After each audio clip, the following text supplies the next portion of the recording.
Bonjour! Alors aujourd'hui nous allons parler écologie, hein. Je suis tombée sur un thread, très intéressant et important, par rapport à la fonte des glaces, hein, en Arctique. Bon, vous le savez, hein, la planète, va très mal.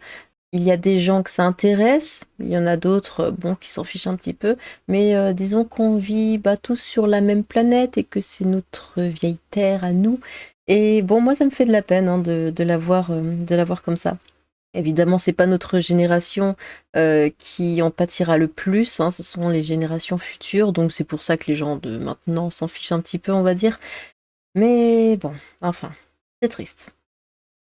Du coup, c'est pour ça que je voulais, vous partager ce thread, donc on y va tout de suite. C'est l'information la plus importante que vous lirez aujourd'hui. La glace de mer en Arctique disparaît 10 ans plus tôt que ce qu'avait prévu le GIEC et il est trop tard pour la sauver.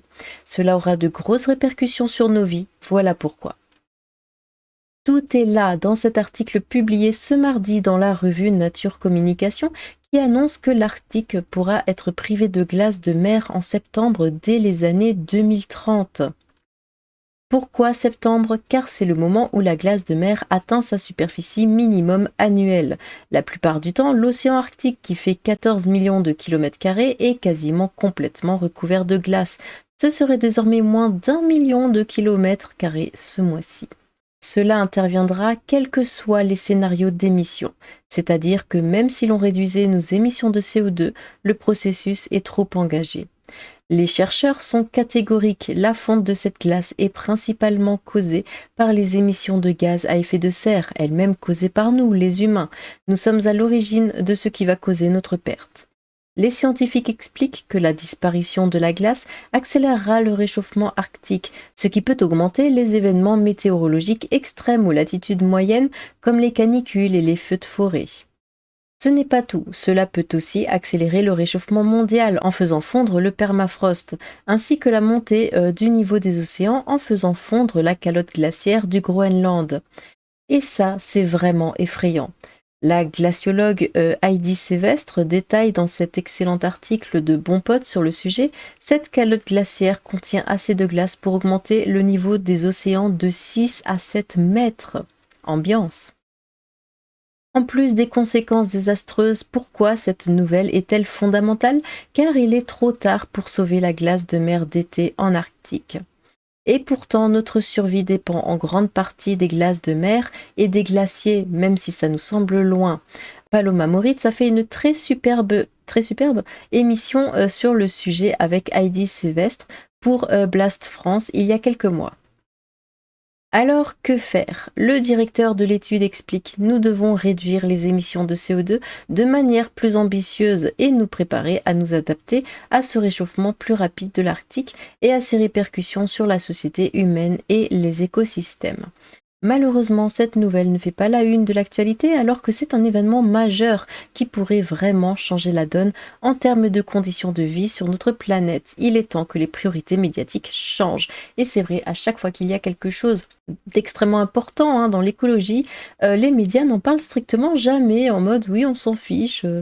C'est pas une guerre, c'est pas un homme politique qui a violé quelqu'un. Enfin, c'est de l'humour, hein, évidemment, mais pourquoi on n'en parle pas? Alors que ça nous concerne tous.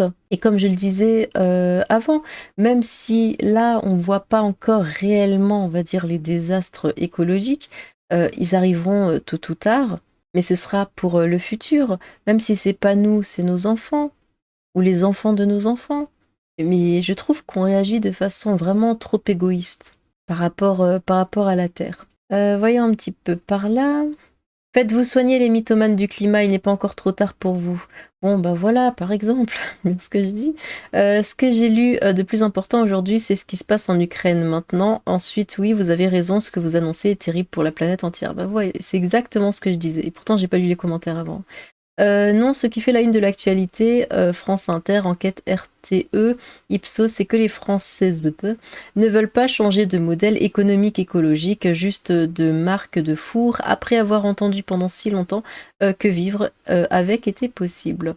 Ok sur la conclusion, mais les médias appartiennent aux milliardaires qui tirent leur fortune de l'exploitation massive de la planète. Ces médias font la propagande de leurs candidats. L'AREM et RN, et une fois élus, ces candidats subventionnent ces médias avec le magot public. Le problème, c'est ça. Le problème, c'est que les plus puissants n'en ont rien à faire de ça. Voilà, c'est l'argent avant tout, c'est leur petite vie avant tout, et ils n'en ont rien à faire. De toute façon, ils se disent, bah moi je serai plus là, je m'en fiche. C'est complètement égoïste, parce que ce sont évidemment les puissants qui pourront faire quelque chose. C'est pas nous. Ils essayent toujours de tout nous remettre hein, sur le dos. Hein. C'est notre faute à nous, hein, le petit citoyen lambda, parce qu'il prend sa voiture pour aller au boulot. Bon, ok. Voilà, on nous fait faire le tri, ce genre de choses, mais ça change rien quand nous, on va trier 1 ou 2 sacs poubelles, quand on voit les usines avec leurs milliards là, de, de déchets. Qu'est-ce qu'on est, nous? On n'est rien là-dedans. On sert à rien. Ce sont vraiment les plus gros qui doivent se bouger. Et c'est eux qui ne se bougent pas et qui forcent les plus petits à faire quelque chose. Enfin, ça mène à rien. C'est faire semblant à ce niveau-là. Et pendant ce temps-là, des chefs du gouvernement proposent de faire une pause au niveau des mesures pour limiter nos impacts environnementaux, etc. On marche plus sur la tête, on saute dessus. Macron a dit que l'écologie est un des enjeux des années à venir. Il refuse de taxer les personnes qui polluent le plus, à savoir ses amis riches. Qui a financé, ordonné cette étude? Je ne dis pas que je ne crois pas au réchauffement climatique. Dans tous les cas, cela imposera plus de contrôle des peuples. Les États, eux, ne bougeront pas le petit doigt pour arrêter la consommation, car c'est tout simplement impossible. De tweet en tweet, de jour en jour, une info chassant la précédente, l'humanité aura documenté son propre naufrage. Les nouvelles catastrophiques de la planète auraient pu susciter une réaction écologique immédiate, au lieu de quoi elles fondirent comme neige au soleil. Al Gore a raconté la même chose en 2005, en prévoyant la fonte des glaces du pôle Nord pour 2013. Ces prévisions lui ont juste permis de toucher des millions de dollars. Merci pour le fil, j'avais raté cette émission de Blast France et je vais la rattraper. Bien malheureuse nouvelle qui implique d'ici 4 ou 5 siècles la destruction assurée de nombre de côtes, un petit peu avant j'imagine quand même, hein, donc de pays et de populations. De toute façon, c'est pas New York là qui est aussi censé disparaître sous l'eau à un moment. Et au Japon aussi, parce que le niveau de la mer n'arrête pas d'augmenter. Hein. Au Japon aussi, il y a une ville, Kamakura, qui est censée aussi bientôt disparaître hein, sous les eaux. Donc 4 ou 5 siècles, bon, je pense pas qu'on ait tant de marche que ça. Mais à quoi bon si c'est déjà trop tard? Oh bah oui, ça commence avec qui annonce que l'Arctique pourrait être, et ensuite on conclut que ça le sera évidemment. Pas très honnête tout ça. Politique de l'autruche, on préfère faire comme si de rien n'était plutôt que d'affronter la situation en face, c'est ça qui causera notre perte. Les commentaires climato-sceptiques sous ce thread me plongent dans un profond marasme. Courage Salomé, et merci pour cet article dépité par l'info et son accueil. Alors ça, je ne comprends pas du tout les climato-sceptiques. Ou alors c'est parce qu'ils ont peur et ils préfèrent vivre dans le déni, je ne sais pas, mais enfin, comment on peut nier le réchauffement climatique quand là, même en France, il commence à faire 40 degrés en été, tous les ans? Et quand on voit tous les tremblements de terre, tous les ouragans, tout ce qui augmente petit à petit, comment on peut nier tout ça? Je comprends pas. Je sais pas, tu l'as en face de toi. Les hivers aussi sont de plus en plus doux. Bon, c'est nos factures de gaz là qui nous remercient, mais quand même. Les changements et les directives solides doivent provenir des États-gouvernements. Je suppose qu'ils détiennent cette information depuis des mois, qu'ils ont été sensibilisés. Malheureusement, rien ne changera tant que nos gouvernements n'agiront pas. Ouais, mais ça aussi, après on dit oui, la France, machin, Macron doit faire des trucs, mais enfin, vous voyez évidemment la taille de la France hein, sur la planète. On n'est rien, nous non plus. C'est les plus gros. Par exemple, la Chine. Allez embêter la Chine. Hein, tous les écolos avec les pancartes et tout, et qui se collent les mains sur le sol. Allez faire ça en Chine, c'est là-bas qu'il faut faire ça. Mais je sais pas pourquoi, ils y vont pas. Bon. J'en connais qui déjà se frottent les mains.